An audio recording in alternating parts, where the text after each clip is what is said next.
Salut tout le monde, c'est le Dragon en direct de la ferme aujourd'hui. Ben oui, je suis venu visiter la framboisière, c'est la fin de l'hiver, tout semble aller bien, mais aussi profiter de l'occasion pour vous dire que je vais vous faire cette petite vidéo, en fait cette longue vidéo qui va durer environ 1 heure ou un peu plus, qui va vous montrer un peu ce qu'on a fait durant les dernières années. Nombreux trucs et conseils que l'on vous a donnés et vers où on s'en va aussi, parce que la chaîne va prendre un nouveau tournant à quelque part pour aller vers un matériel un peu plus diversifié, un peu plus professionnel. Alors écoutez, n'oubliez pas de vous abonner. C'est très important pour la pérennité, la suite des choses. Ça fait la différence dans ce que je fais, d'aimer les vidéos, évidemment, de les commenter également. C'est aussi un plus si vous êtes capable de le faire, de nous apporter vos idées, ainsi de suite. Et puis, ben voilà, quoi dire d'autre? Je vous souhaite une bonne écoute. Il s'agit d'un montage, évidemment, donc vous verrez pas, vous voyez une petite portion de chacun des vidéos qu'il y a sur la chaîne, ou presque toutes finalement. Donc, si vous voulez voir la vidéo complète, mais vous pourrez, après cette vidéo, aller cliquer, aller fouiller dans les vidéos, aller voir ce qui vous intéresse et en profiter au maximum. Bonne écoute, salut bien. Alors, vous voyez l'affiche qui est juste en arrière? Ben, on a dû l'installer, cette affiche-là. Alors, je vous montre comment ça s'est déroulé.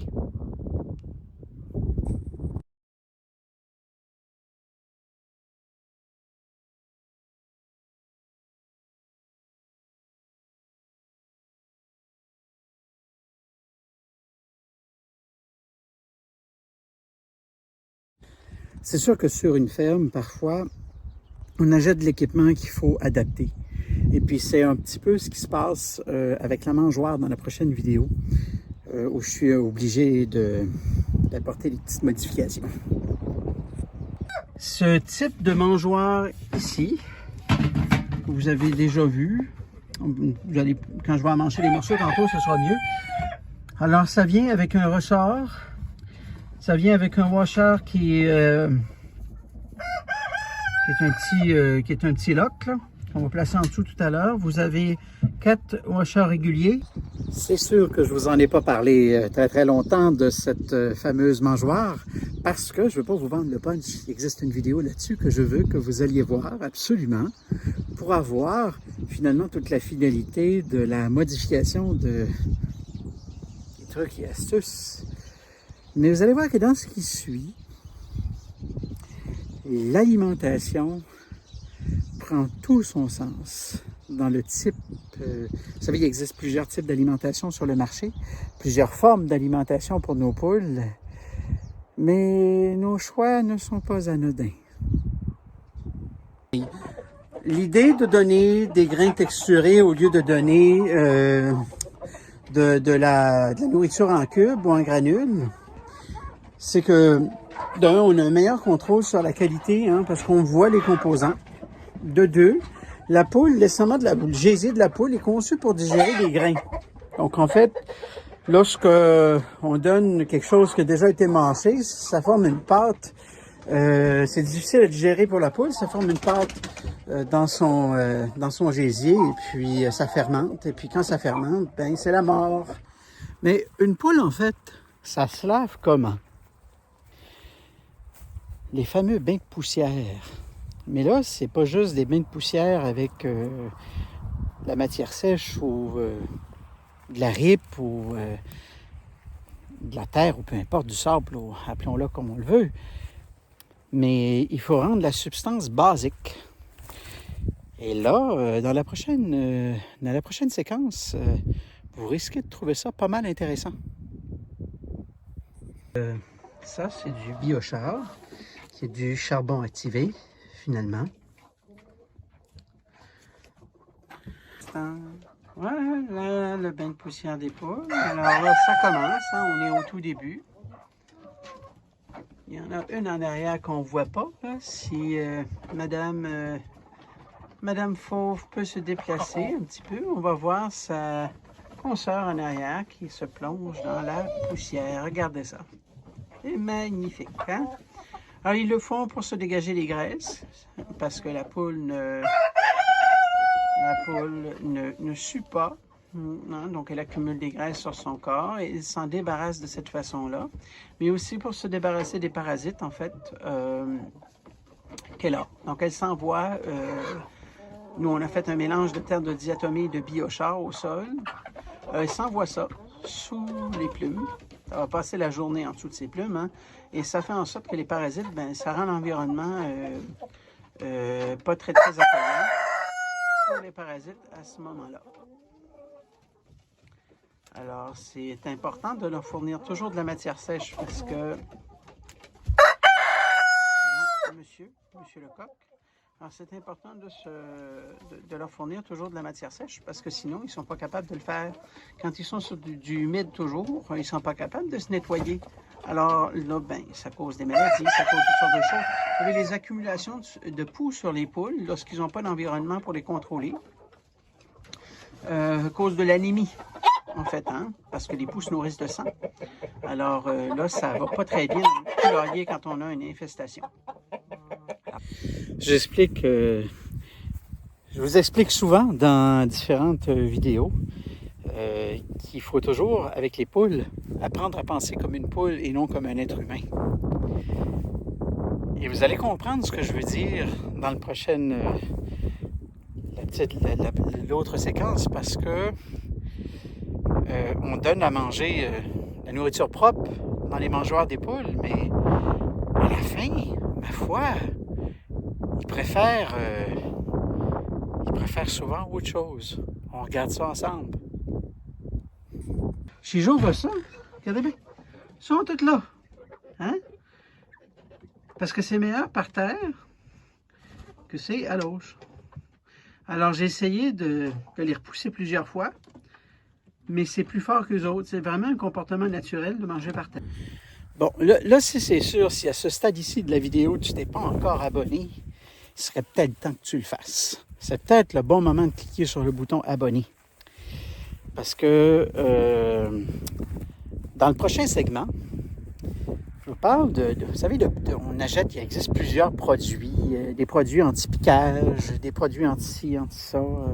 Il existe une panoplie de produits. Et beaucoup de ces produits sont là uniquement pour faire de l'argent. C'est du marketing. C'est pas nécessairement la solution au problème. Et je vous en montre un en particulier. Regardez bien, regardez bien, regardez bien.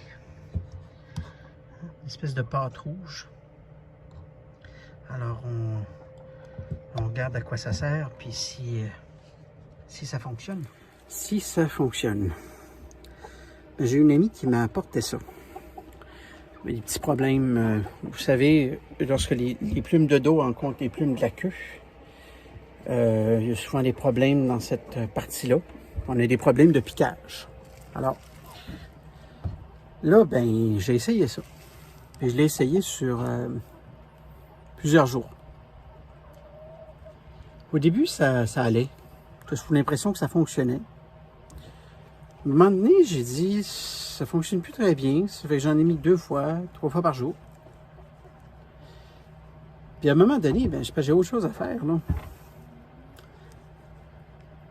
Je me suis aperçu que les poules tripaient là-dessus. C'était comme un festin. Dès que tu mettais ça sur la poule qui a des problèmes, les autres se gâchaient dessus pour manger le produit. Dans le prochain segment, on parle du gel. En fait, vous savez, on a les hivers canadiens ici. En Europe, ils ont des -10. Ils ont ici, avec le ressenti, des fois, ça peut monter des fois jusqu'à -50. On le sait, on l'expérimente à chaque année. Et on a parfois des mauvaises expériences avec ça. De style les crêtes de nos coqs qui gèlent ou de nos poules. Beaucoup ont leur truc, mais comprennent souvent très mal la biologie ou En tout cas, on regarde la prochaine séquence, mais ça vaudrait la peine à ce moment-ci que tu écrives ça sur un petit papier, cette séquence-là, pour aller voir la vidéo après, parce qu'elle est vraiment intéressante. On continue. Vous savez, les hivers sont froids ici. Puis, il y en a beaucoup qui ne chauffent pas leur poulailler, puis ils se retrouvent avec des crêtes gelées. C'est dommage, c'est difficile sur les animaux. c'est blessant, les crêtes vont saigner parfois et tout. C'est évident que lorsqu'on parle de biochar, ça parle à certaines personnes parce que c'est un terme qui commence à circuler partout. On commence à être un petit peu plus éduqué sur le charbon activé. On peut en donner aux poules à manger, on peut en mettre dans leur litière. En fait, ça va venir nous aider à contrôler les parasites. Mais on en met combien? Ça fonctionne comment? Dans ce qui suit. Bon, alors voilà, je viens de nettoyer le fond d'un des enclos. Alors, je prends mon possible parce que je tiens le téléphone d'une main et je ne suis pas encore organisé là, pour être un professionnel. Donc, alors je vous montre, le biochar, il est dans mon contenant ici. Et puis, je vais en mettre, comme je vous dis, l'idée c'est vraiment de saupoudrer le plancher et de s'organiser qu'il y en a un petit peu partout parce que les poules vont s'occuper de l'uniformiser, hein. Alors ça, c'est une bonne chose. L'autre bonne chose, c'est qu'on est aussi capable d'en mettre dans la nourriture. Et je vais vous montrer, vous expliquer dans un instant l'objectif. Mais juste avant, je viens de mettre le paillis par-dessus le biochar. Et par-dessus le paillis, je vais mettre de la terre de diatomée. Alors, je vais vous montrer aussi les quantités qu'on va mettre sur, au niveau de la... au niveau de la terre de diatomée, là. Alors, regardez bien. Alors, vous voyez que il ne faut pas lésiner sur les quantités, hein. Si on veut au moins que ça t'offre une semaine, sans trop se détremper, là. Parce qu'évidemment, pour être... la terre de diatomée va rester plus longtemps que ça, mais son efficacité, elle, va être diminuée par... au niveau d'humidité qui vont s'ajouter. Parce que l'idée pour nous, c'est pas de forcément de changer ça change le pH du paillis, mais c'est pas nécessairement l'objectif comme tel. L'objectif, c'est de le placer comme antiparasite. Et lorsque c'est mouillé, il y a toujours une forme d'efficacité, mais la poule est incapable de se donner des bains de poussière dans la ripe mouillée, hein. Alors, l'idée derrière ça, c'est vraiment de lui offrir une matière sèche qu'elle est capable de s'envoyer sous les plumes, comme j'expliquais dans les précédentes vidéos. On est souvent sous l'impression qu'une grosse poule, ça donne des gros œufs. Et des petites poules, des petits œufs, mais c'est souvent l'inverse à notre grande surprise. Alors, je fais un petit topo dans la prochaine vidéo. Vous allez voir dans le prochain segment que vous allez voir là-dessus. C'est fort intéressant dans la vidéo complète comment la génétique des poules peut fonctionner. Salut! Alors ici j'ai de grosses poules, belles poules, de grosses poules bien en santé qui me pondent des petits œufs. Voyez, tout petits œufs. C'est quoi, comment on reconnaît un coq à partir d'un certain âge? Comment on reconnaît un coq? Ici, dans la prochaine séquence, je ne parle pas nécessairement du sexage parce que ça viendra à un moment donné dans d'autres vidéos. J'en parle d'ailleurs de manière un petit peu plus... il n'y a pas de démonstration physique, mais je donne des conseils là-dessus dans une des vidéos. Vous allez aller voir, là, il y a une vidéo sur le sexage des poussins. Mais au-delà de ça, souvent les gens utilisent la crête comme critère de sélection des coqs et ils se trompent. Alors comment on peut s'assurer qu'il s'agit bien d'une poule ou qu'il s'agit bien d'un coq? Trucs et astuces dans ce qui vient. Si vous regardez bien, là j'ai juste une main, hein, parce que je tiens le coq de l'autre main puis j'ai pas de pied pour le téléphone, pour la caméra. Regardez bien là, voyez-vous les plumes un petit peu plus un petit peu plus brillantes entre les autres. Ce sont des lancettes. Et ils commencent juste à pousser en fait. Donc on le voit à peine, hein? Mais quand on observe comme il faut, on voit que ce sont des jeunes lancettes qui poussent, donc on sait que c'est un coq, hein? Alors là, c'est pas très apparent, mais au moins ça vous donne un indice. Ils sont très pointus, petites plumes pointues, comme vous voyez, les plus brillantes, hein? Ils sortent à travers le plumage. Tout ce qui est plus brillant qui sort à travers le plumage, ce sont des petites lancettes. Je vais essayer d'avoir un autre angle. Donnez-moi un instant. Bon, alors voilà. Voyez-vous les lancettes, les plumes en flèche, les plumes pointues? Ils sont bien là. Ils sont juste un peu discrètes parce qu'ils ne sont pas encore sortis comme il faut. Alors, je vais prendre un autre coq dans un instant pour vous montrer, quand ils sont bien sortis, à quoi ça ressemble. Mais pour l'instant, on voit très bien. Regardez ici, là, juste ici. Vous voyez? Alors ce sont les plumes qui vont venir se coucher à droite et à gauche de la queue quand le coq est adulte. Alors, voilà pour celui-ci. Voilà, alors lui, il est beaucoup plus adulte. Il n'est pas encore complètement à sa grosseur, mais voyez-vous les lancettes? Est-ce que vous les voyez maintenant? Regardez-les descendre. Donc, toutes les petites plumes, là, les petites plumes vertes que vous voyez, hein, qui descendent chaque côté. On voit bien qu'il y a une fente ici pour la queue. Donc, chaque côté de la queue, vous voyez les lancettes qui descendent? Alors, ce n'est pas avec la crête qu'on détermine si c'est un coq, mais bien à partir des lancettes. Et si vous faites coq, plume, lancette sur Google, vous allez être capable de voir plus en détail, le plus par dessin, ce que je veux dire exactement. Comme ça. Si on veut changer de couleur un petit peu pour rendre les choses un petit peu plus évidentes, regardez le coq. Vous voyez les plumes oranges qui sont chaque côté de sa queue en arrière?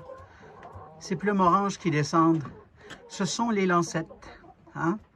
Alors, ça commence un peu plus jeune, puis ça vient de toute beauté lorsque le coq il est beaucoup plus vieux. Sauf que c'est comme ça, c'est vraiment la manière un coq en adolescence. Lorsqu'on n'est pas sûr si c'est un coq ou une poule, on vérifie par les lancettes à ce moment-là. Bon, le prochain segment est beaucoup plus long. Je suis en dialogue constant. Je suis en train de vous faire visiter le poulailler, en fait, parce que je pensais que c'était important de vous présenter un segment où vous puissiez voir un peu ce que j'ai fait depuis quelques années, la structure un peu du poulailler, comment je m'y prends, les outils que j'utilise, et puis les trucs et astuces, comment je m'arrange avec ce que j'ai finalement au sein de mon poulailler pour pas continuellement racheter. Ça vous donne une idée un peu sur les races que j'ai élevées avec les années. Je ne les ai pas tous encore, mais bon, écoutez, parfois il faut faire des choix.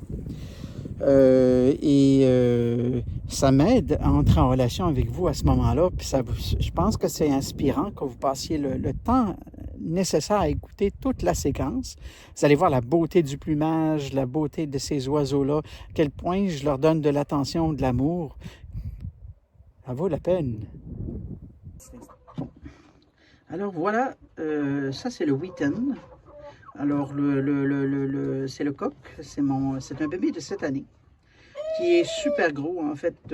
Il est aussi magnifique. Il est aussi très gêné. Donc il va revenir. Vous avez une pur sang, une Wheaton qui est là. Vous avez ici ma demoiselle qui est croisée Ameraucana et Plymouth Rock barré au Bad Rock là, pour les Canadiens. Voilà, et puis j'espère qu'on en verra d'autres, mais je vais vous en parler pour l'instant de cette manière ici. Donc, dans la reproduction de pur sang cette année, dans les Ameraucana, imaginez-vous donc que j'ai obtenu une génération qui ne pond pas bleu. Et je connais mes lignées d'Ameraucana. Alors, je sais qu'ils pondent bleu, voyez. Alors, c'est beaucoup dire. C'est beaucoup dire sur les certitudes que parfois les gens nous offrent ou parfois ce que l'on peut penser offrir aux gens. Vous voyez, ça commence à se dégêner un petit peu. Ils sont très belles, ils sont en arrière. Voilà.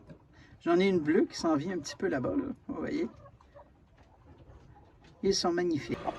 Alors, on a une Wheaton marron près d'un des coqs qui a été reproduit ici. Et ce coq-là, ben, il sert évidemment à élaborer la nouvelle race canadienne que j'essaie de vous parler depuis un certain temps.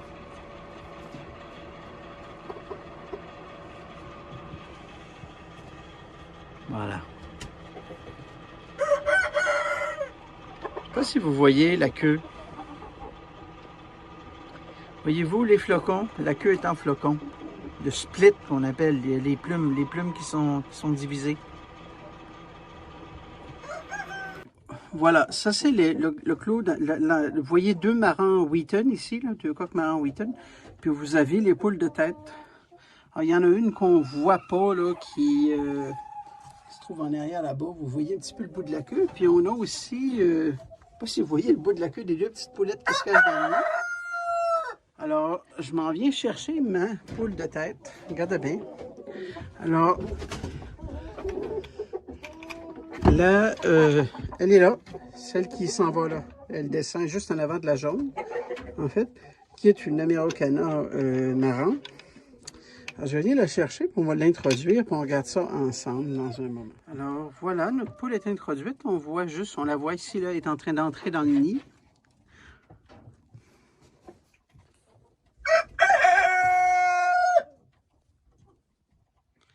Donc, probablement qu'elle va essayer d'aller défier tout le monde là, pour un peu affirmer son autorité. Mais comme elle est avec comme on a des coqs marrants en fait dans l'enclos, les coqs marrants sont très territoriaux. Elle est là.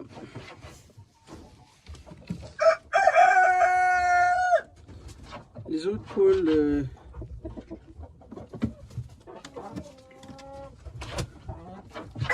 En fait, ce qui m'inquiète le plus, c'est la leg bar qui est en arrière du coq marran ici, là. C'est elle la troublemaker, comme on dit, là. C'est elle la faiseuse de trouble, là. Donc, on va voir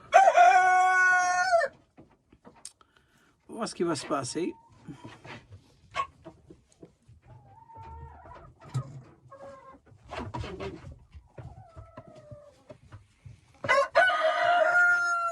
Alors, ce que j'ai dû faire, c'est retirer la leg bar, puis retirer la poule que je venais d'introduire, parce que j'ai dû essayer de voir si je pouvais apporter un facteur d'équilibre. Puis là, déjà là, les poulettes sont plus relax, parce qu'il n'y a pas de coup de bec, il n'y a pas rien. Les poulettes, c'est la bleue que vous voyez là, et l'autre qui vient d'entrer dans le nid. Alors déjà là, on est plus relax. Là, le stress qu'ils vont recevoir présentement, c'est la familiarité avec les coqs, tout simplement, parce que, dans le fond, ils doivent s'adapter, puis ils connaissent pas les coqs, et puis les coqs peuvent être un peu durs au début, le temps que les poules se soumettent.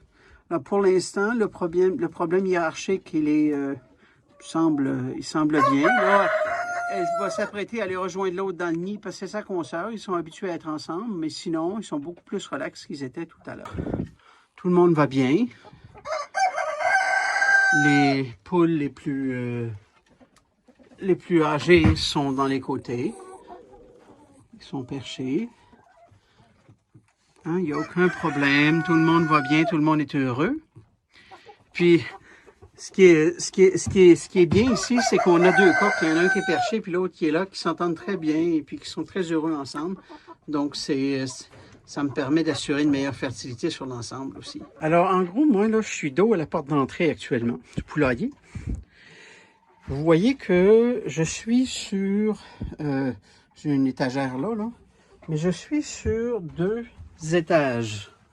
Vous voyez? Donc ici, en liste là, vous voyez que j'ai une porte en bas et que j'ai une porte en haut. Donc, juste l'ouvrir, on va aller voir un petit peu ce qui s'y passe. Voilà. Alors, ce que j'ai fait finalement, c'est que j'ai...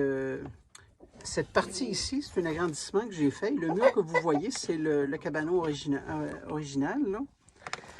On montait un petit peu plus haut.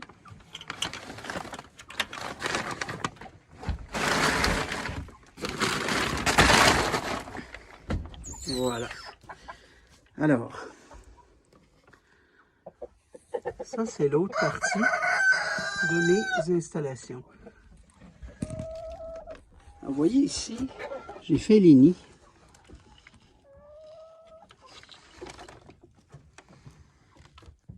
Alors, j'ai fait les nids. Ici, on a un angle.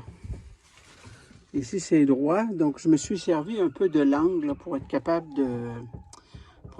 de faire les nids, ce qui fait que c'est plus étroit sur une partie par rapport à l'autre, mais ça fait juste bien pour le nid. Là. Il n'y a aucun souci là-dessus, ça fonctionne très bien. C'est un peu la même chose, le même principe de ce côté-ci. On est en arrière de l'enclos des marrons, là, en fait. Là. Puis on a les poulettes un petit peu effrayées qui sont allées se cacher dans les nids. Les deux Jersey Giant. Voilà, c'est la même chose que de l'autre côté, finalement. Puis on va aller sur l'étage du haut. Voilà. C'est la même chose ici aussi.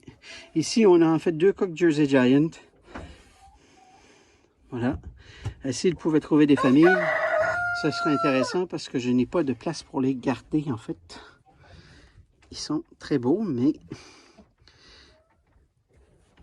Regardez, et encore une fois, les nids. Alors, ça donne suffisamment d'espace pour être capable de... Et puis, tu sais, je me sens, en fait, ce qui est intéressant, c'est le rebord ici, en fait. Alors, ça sert de perchoir. L'autre côté, là aussi. Et puis, si on va... Bon, alors, vous voyez, de ce côté-ci, les perchoirs. Alors, j'économise beaucoup d'espace et je rentabilise mon espace également. Et je ferai une autre petite vidéo sur la... En fait, j'ai déjà une vidéo dans la liste. Si vous regardez comme il faut, il y a une vidéo sur la hauteur des mangeoires et le pourquoi et le comment. Alors, à ce moment-là, vous pourrez également écouter cette vidéo-là pour comprendre pourquoi il y a une distance entre le sol et la mangeoire pour moi. Puis si je me recule un petit peu, regardez un petit peu sur les 2 étages. Alors, ça me donne un bon accès. J'ai un accès avant. J'ai un accès arrière, comme vous avez pu voir. Hein.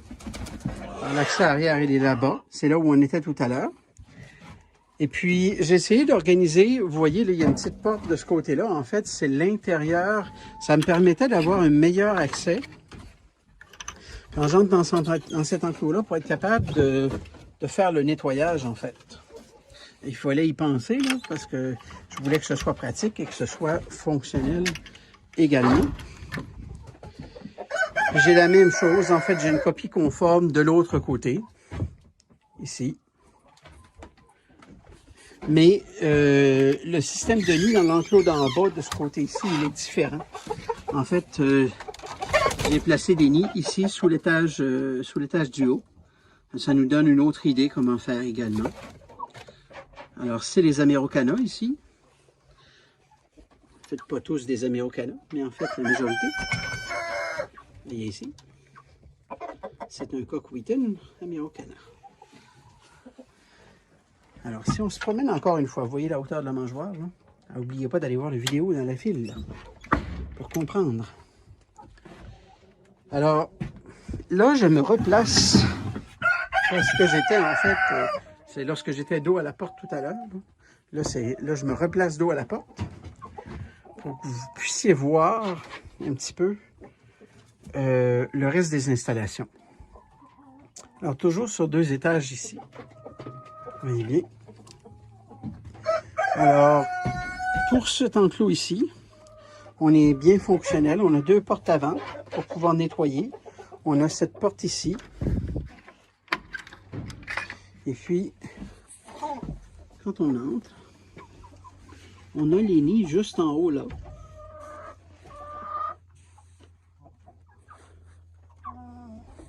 Puis, on a juste ici, évidemment, l'abreuvoir. Avec des poules très gênées. Hein? Voilà pour ce contrôle-là.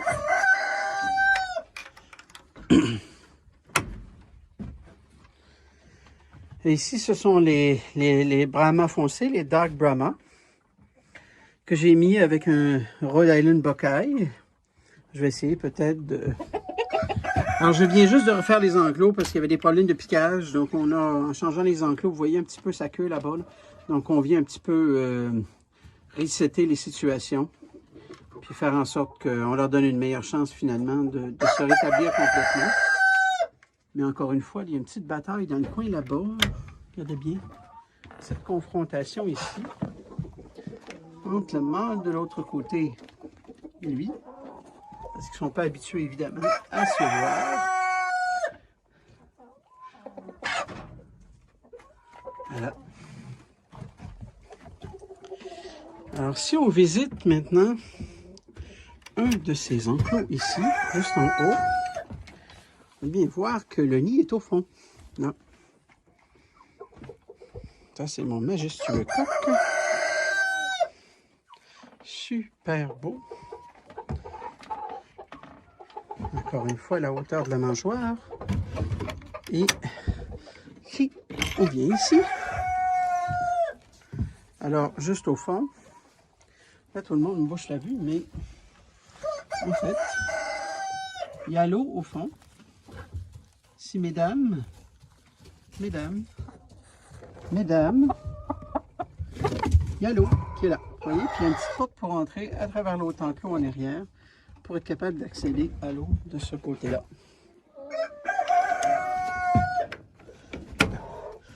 Alors, quand on parle de petite porte, je vais vous montrer un exemple. On entre dans l'enclos, puis vous voyez, petite porte en arrière, pour qu'on puisse accéder à l'eau. On voit l'eau un petit peu en arrière. Là, on va aller dans le grand enclos. Alors, ici, on a le grand enclos. Évidemment, vous comprendrez que j'ai fait trop de nids. Hein, parce qu'on parle ici d'un nid pour... 2 nids pour 6 poules, donc un nid pour 3 poules. Donc, il y a trop de nids, en fait, ici, là. Mais comme je les avais déjà installés, hein, j'ai pas voulu les désinstaller. Puis j'ai mis un perchoir en bas, qui normalement n'est pas utilisé, mais là, avec les poulettes qui prennent leur place, ils ont décidé de l'adopter. Comme ça. Puis vous avez les plus anciennes. Vous avez la leg bar que j'ai retirée du troupeau, de l'autre troupeau tantôt, qui est moins agressive ici, qui est beaucoup plus gentille, là, parce que c'est pas son territoire. Puis on a les plus vieilles ici, qui sont parties un peu se reposer. Hein? Alors, vous avez l'eau d'un côté, comme ça, et vous avez la mangeoire de l'autre, comme ça. Pour les perchoirs, comme le coin était un petit peu en biais, là, vous voyez l'angle des perchoirs change. Dès qu'on descend, il y a une espèce d'angle qui est différent, un angle qui se referme finalement. Voilà. On va retourner parce que il y a quelque chose que je ne vous ai pas montré. En fait, regardez en haut. Regardez en haut. Regardez ce qu'il y a là. On est sur le 3e étage, carrément dans la trosse, en fait. Vous voyez les trosses? Alors, j'ai bâti un 3e étage carrément dans la trosse, dans la ferme de toit, avec une porte d'accès là, pour pouvoir nettoyer plus facilement, une porte d'accès centrale où je vais donner la nourriture, et une autre porte, évidemment, de ce côté-ci, le nid qui est construction externe, comme ça. Alors, ça m'a permis d'être un petit peu plus optimal. Puis là, ben, vous voyez évidemment pas très bien, mais si je vous mets comme ça, donnez-moi une petite minute. Hein. Non, on voit pas beaucoup mieux. Alors, je vais essayer de vous monter juste en haut. Donnez-moi un petit instant. Nous voilà en haut, en fait. Alors, regardez ce que j'ai fait.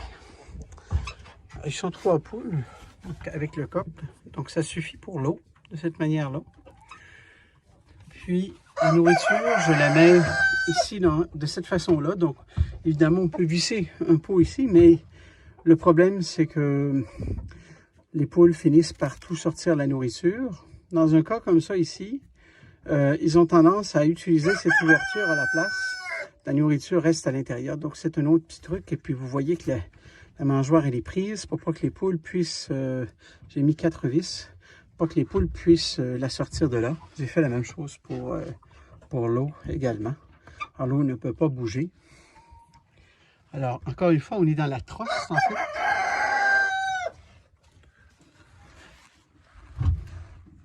Ce côté-ci. Puis là, on a un autre Americana, mais un bleu Wheaton cette fois-là. Avec nos jolies poulettes. Voilà. Voilà pour le dernier enclos. Bon, alors, j'espère que vous avez aimé. Il y avait quelqu'un aussi qui m'avait demandé de faire une vidéo sur les installations. Donc, c'est à peu près ça que ça ressemble, les installations. Si on peut peut-être ajouter cette partie. Là, on est à l'enclos du haut en arrière. Vous voyez, j'ai mis du grillage en haut, hein, qui permet d'éviter aux poules de monter. Comme ça. Et puis, j'ai oublié cette partie. Vous voyez les lumières où ils sont? Comme il s'agit sur plusieurs étages, une lumière centrale, ça ne suffit pas à entrer la lumière en profondeur dans les enclos, en fait. Alors, j'ai dû, comme c'est un grillage sur le dessus, j'ai mis des lampes comme celle-là, des 100 watts, sur le dessus, qui permet à la lumière d'entrer à l'intérieur de la cage. Vous voyez ici, j'en ai une là. J'en ai une là. La même chose de l'autre côté. Puis, celle du haut ici sert à éclairer évidemment les poules qui sont dans l'enclos du haut. Et puis, j'avais toujours un dilemme avec ces cages ici, en fait. Alors, j'ai acheté ce genre de lumière qui est sécuritaire, en fait, et puis ça m'a permis de... J'en ai une autre là, si on la voit. Ça m'a permis de pouvoir faire entrer de la lumière dans ce côté ici, en fait, de manière sécuritaire. Alors, c'est pour ça que j'ai quand même un bel éclairage au niveau du poulailler. J'ai quand même un bel éclairage au niveau du poulailler. Bon, c'est sûr que sur la chaîne, on aborde souvent le sujet des incubateurs parce que je fais souvent des essais. Puis j'utilise, normalement j'utilisais 3 modèles jusqu'à présent. J'ai réservé un petit bloc juste pour les survoler tous les 3 dans un seul bloc. Alors, ça vous permettra de regarder si quelque chose vous intéresse là-dedans et puis par la suite d'aller visionner les vidéos qui les concernent sur la chaîne. Alors je vous parle de la magnifique, sublime Magic Fly. Nous voici à l'intérieur. Alors, c'est un tourneur qui ressemble beaucoup à celui de la Easy Simply. Donc, qui va naviguer de gauche à droite. Vous voyez, là, il y a un petit problème, c'est que ma grille est sur le mauvais sens. Et je vais vous montrer dans quelques minutes pourquoi elle est sur le mauvais sens. Mais à prime abord, vous avez quelque chose qui ressemble beaucoup à la Easy Simply, mais en plus grand et avec un peu plus d'optionnalité là à l'intérieur, mais tout aussi facile à nettoyer. Mais je tenais à vous montrer, vous voyez ça, c'est l'intérieur du couvercle. Toutes les fonctionnalités sont bien protégées ici. Magic Fly, donc la MF9900. C'est aussi des incubateurs qui sont faits en Chine, donc il ne faut pas s'attendre à des degrés de précision vraiment énormes, là. Ici, vous avez le tourneur. Alors, c'est magnifique parce que ça reproduit vraiment le tournage naturel des œufs. Toutefois, il faut éviter de ne pas trop les mettre serrés, c'est important. La température sur ces incubateurs, elle n'est pas très précise. On peut avoir facilement 3 incubateurs de ce type et avoir 3 lectures de température. D'où l'importance d'avoir d'autres thermomètres digitales à sonde parce qu'ils nous permettent de fermer le couvercle et de laisser le thermomètre à l'intérieur. Cet incubateur-là porte plusieurs noms. Alors j'ai mis le couvercle en fait, comme on peut voir, un petit peu l'intérieur. Hein? On a un gros ventilateur au centre qui s'occupe de répartir la chaleur dans toute la couveuse. Et puis vous avez ici une valve qui va vous aider à contrôler le niveau d'humidité au sein de la couveuse. Il ne faut pas oublier non plus que c'est un incubateur qui nous offre un deuxième mode d'énergie. Advenant le cas où on crée d'électricité, vous avez, là j'ai pas évidemment l'adapteur sous les yeux, là. C'est un adapteur qui entre ici. Puis à ça, on peut s'acheter une batterie de 20 volts, pas de 20 volts, je m'excuse, de 12 volts comme celle-ci, sur lequel on est capable de venir brancher notre couveuse au cas où on manquerait d'électricité. Alors ça c'est ma lumière à mirer les œufs. Hein? Évidemment je ne vais pas la laisser sur le couvercle, là, on va la mettre ailleurs. Lorsqu'on regarde nos œufs, on met le couvercle de l'autre côté, puis là on peut mirer nos œufs.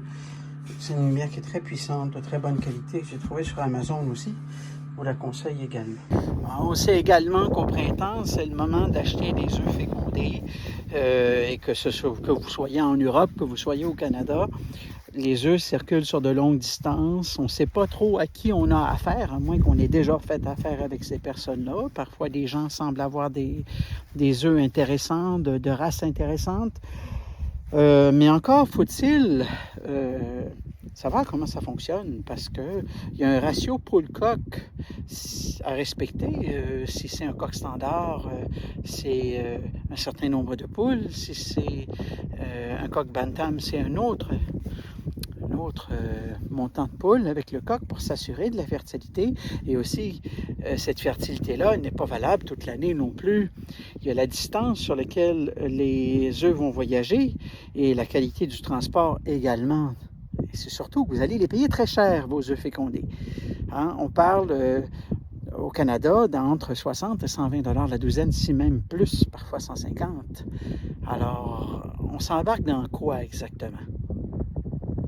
De retour, on a un œuf ici.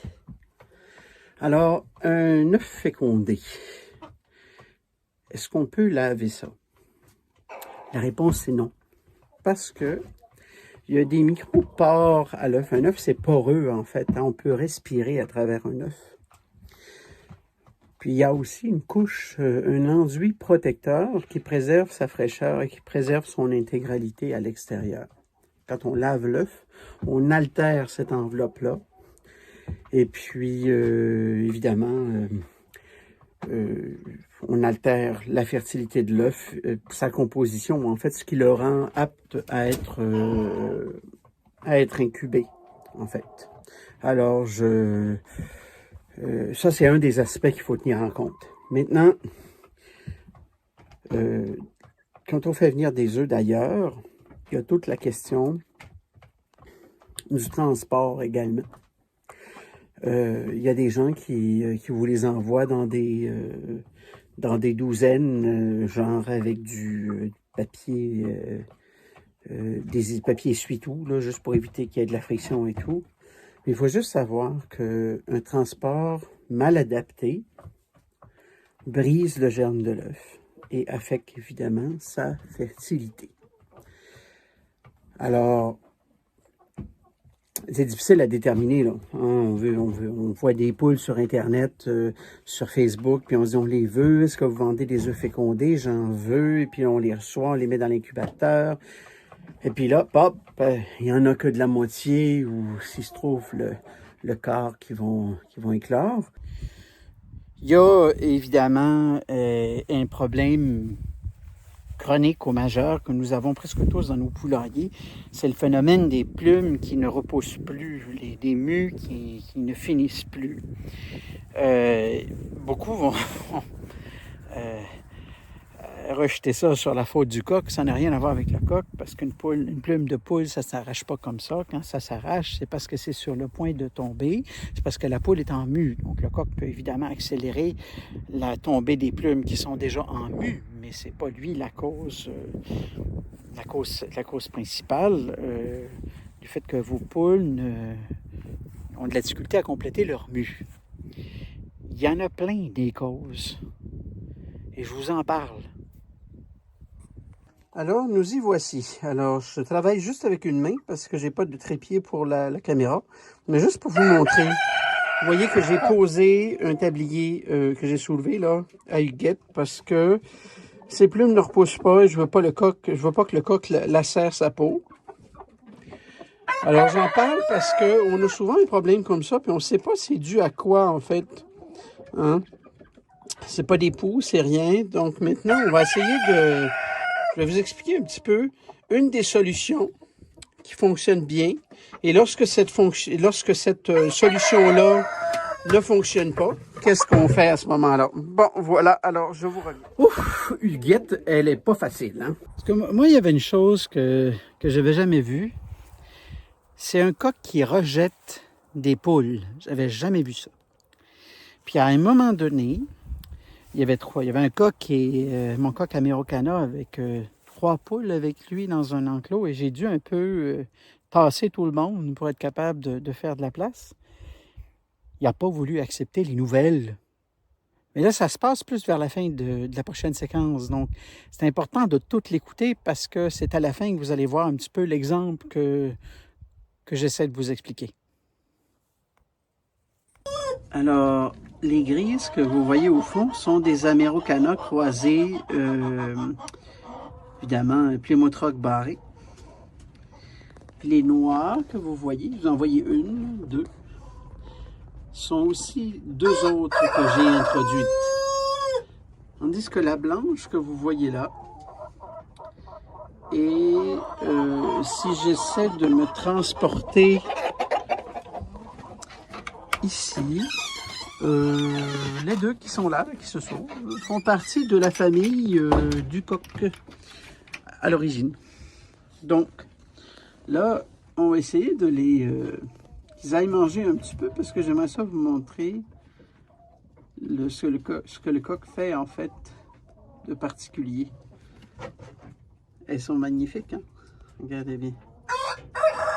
Alors, là, on va les laisser se descendre un petit peu, puis on revient dans un instant.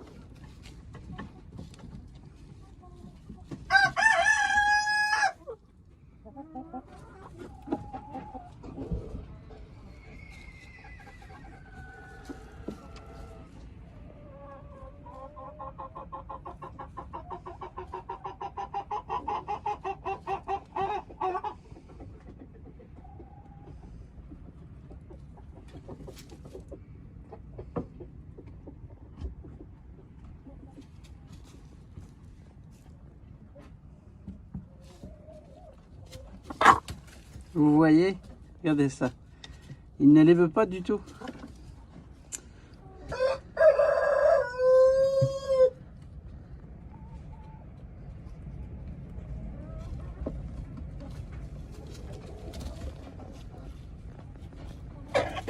Regardez encore une fois, c'est encore une des nouvelles. Alors que les 2 que vous voyez à l'écran tout de suite, elles font déjà partie de la famille du coq à l'origine. Regardez encore la nouvelle.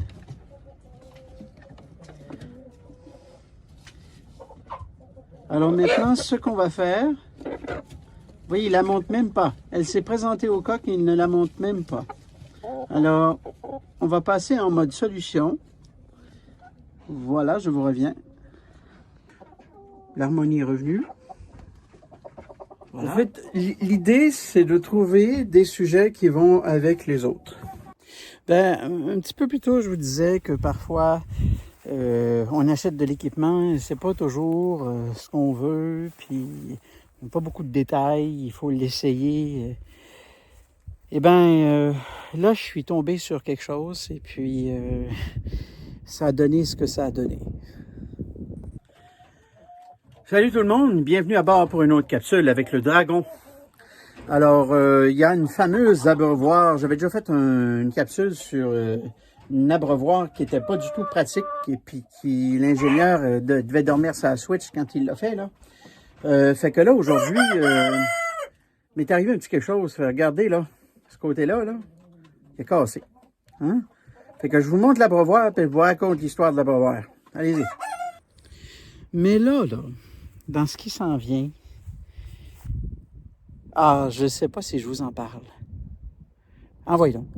Hein? On parle d'ergot. Tu sais, là, l'espèce d'éperon qui est dans le côté de la patte du coq. Ben, chez nous, les coqs, on peut les garder assez vieux. Hein? Puis c'est pas comme s'ils étaient dans la nature. Ça cause des inconvénients. Regarde ce qui suit. On se place un petit peu par en haut parce qu'il va falloir donner un petit coup par en bas. OK, bon, c'était pas un long segment, mais j'irai pas voler le punch de la vidéo principale que je veux que tu ailles voir après que tu vas t'avoir abonné. Fait que c'est une de mes meilleures, celle-là.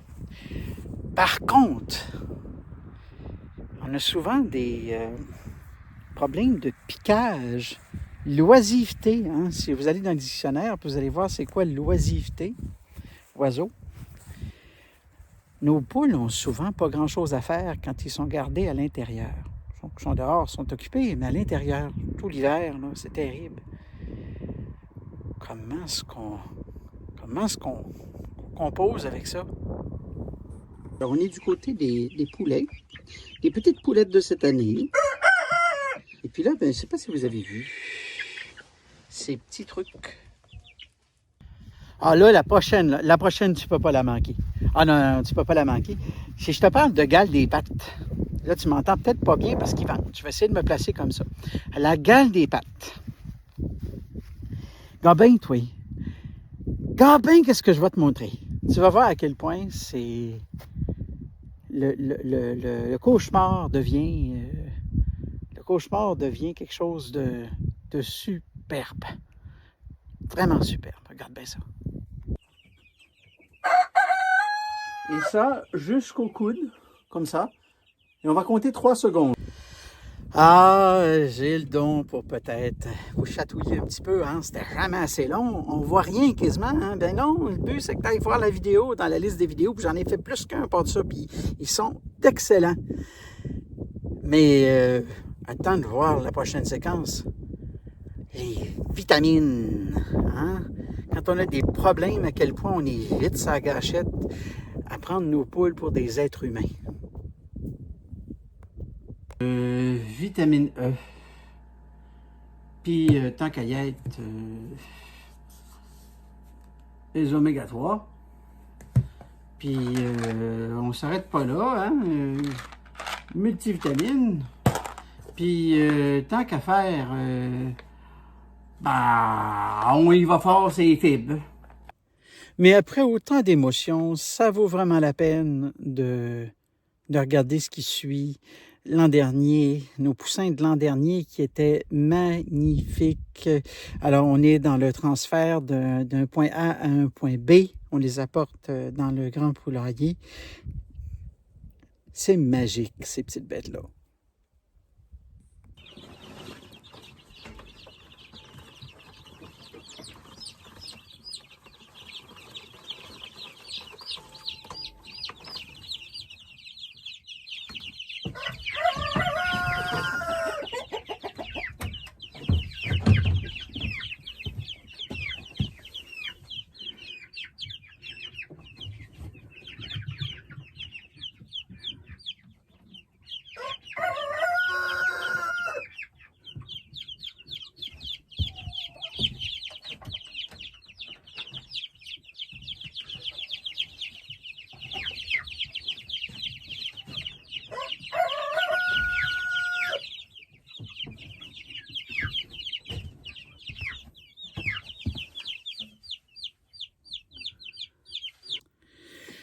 Là, vous savez, de l'équipement, moi j'en ai essayé beaucoup. J'essaie toujours de vous faire profiter au maximum des trucs que je trouve. Et là, je vous ai trouvé une excellente abreuvoire, mais vraiment une excellente. Mais il y avait des lacunes, puis il fallait un peu que je la fortifie, tu sais, pour augmenter sa durabilité, en fait. Alors, dans la prochaine séquence, vous voyez un segment où je vous montre un petit peu qu'est-ce que je fais comme amélioration. Puis dans la vidéo, là, c'est une vidéo qui est superbe, là. Vraiment, là, vous avez le lien dans la description pour aller acheter cet abreuvoir-là. Vous avez toutes les pièces pour être capable de la transformer pour qu'elle soit durable. Ah, je suis tellement fier quand j'en fais une bonne comme celle-là. Et si j'avais juste eu mon morceau de plastique, ça aurait fini par péter le plastique, parce que c'est quand même de l'acier, puis il est toujours, il va toujours forcer, en fait, vers l'intérieur. Donc, l'idée de placer une pièce de métal me permet d'avoir métal sur métal, donc je ne brise pas mon truc de plastique à l'intérieur. Bon, l'an dernier, j'ai une amie, en fait, il y a au moins une couple d'années certains, 2-3 ans, j'ai appris à connaître d'autres éleveurs dans ma province. Et puis, il y en avait un qui m'avait soufflé mot, qu'il existait un éleveur, un vieil éleveur qui n'était pas sur les réseaux sociaux, d'une race qui s'appelle la Wyandotte perdrix. Bon, écoutez, il me vantait les mérites de cette race-là, là, que c'était la plus belle lignée au Canada jamais vue, puis qu'ils étaient grosses, qu'il n'y en avait jamais vu des belles comme ça. En tout cas, assez que je fais comme vous, là, quand j'écoute les séquences, j'ai le goût de m'abonner puis d'aller écouter les vidéos plus loin, là.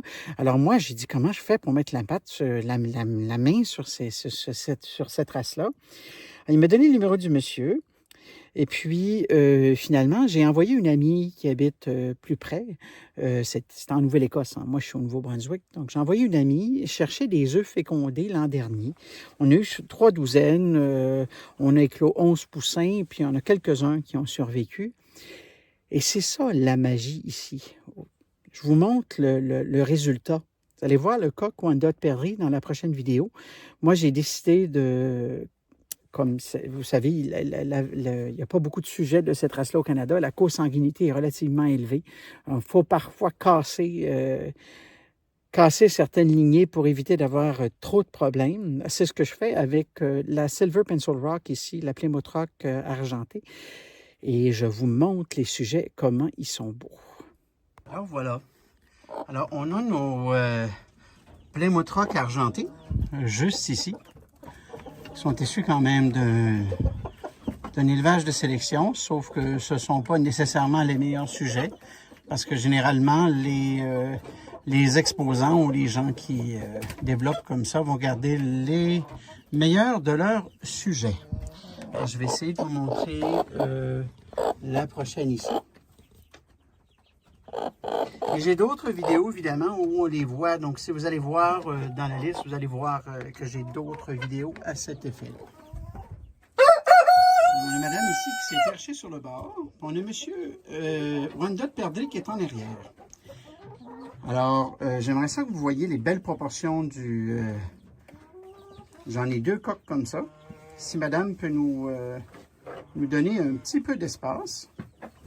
Madame, accepteriez-vous de nous faire une petite place, s'il vous plaît? Ce serait grandement apprécié. Alors, vous êtes en processus de décision. Est-ce que je comprends? Madame Poule? Oui, je sais. La réflexion peut être parfois un peu laborieuse, hein? Ah, est-ce qu'elle va retourner à la maison? Ah ben oui, elle retourne à la maison pendant qu'on peut admirer monsieur le coq. Regardez bien comment il est beau. Regardez. Si je peux vous le montrer dans toute sa plénitude. Regardez-moi ça. Regardez s'il n'est pas magnifique un petit peu. Superbe. Alors, je vais croiser les deux cette année. Pour garder le même calibre, en fait. Les mêmes proportions. Mais vraiment faire un crack au niveau de la consanguinité. Et après, on va s'amuser un petit peu avec ça.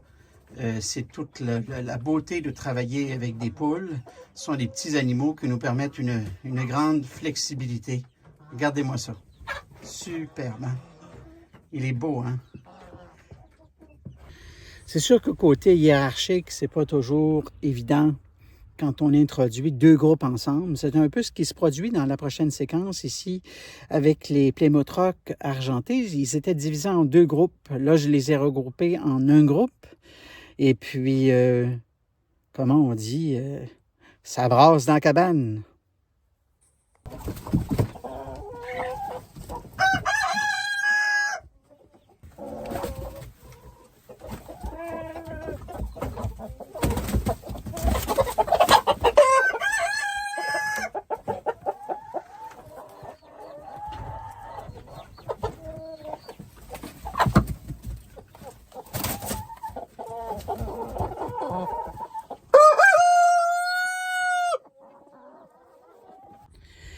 Ça m'a fait plaisir d'avoir eu l'occasion, la chance, le bonheur de vous présenter cette magnifique vidéo, de vous commenter les différentes séquences.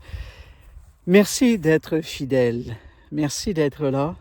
Merci de m'encourager. Merci de m'apporter votre soutien. J'espère que nous ferons encore longue route ensemble, que vous en parlerez à vos amis, que vous partagerez la chaîne partout à travers le monde, parce que beaucoup d'entre vous êtes en Belgique, en France, au Sénégal, en Algérie, au Canada, certains aux États-Unis. Mes amis, je vous dis merci et je vous dis à la prochaine vidéo. Et surtout, n'oublie pas de t'abonner. C'est le moment, là.